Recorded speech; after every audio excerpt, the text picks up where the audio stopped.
بسم اللہ الرحمن الرحیم۔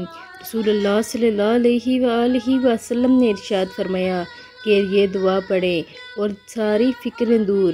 حضرت ابو سعید خدری رضی اللہ تعالیٰ عنہ سے روایت ہے کہ ایک شخص نے عرض کیا، یا رسول اللہ صلی اللہ علیہ وآلہ وسلم، مجھ کو بہت سے افکار اور قرض نے گھیر لیا ہے۔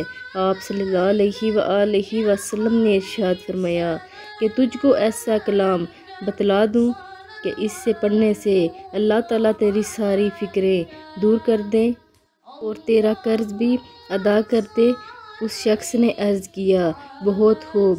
فرمایا، صبح و شام یہ کہا کرو، اللہم انی اعوذ بک من الہم والحزن واعوذ بک من العجز والکسل واعوذ بک من الجبن والبخل واعوذ بک من غلبات الدین والقہر الرجال۔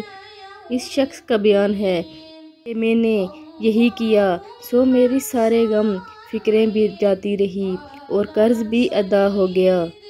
اگر ویڈیو اچھی لگے تو لائک، شیئر اور سبسکرائب کر دیں۔ جزاک اللہ۔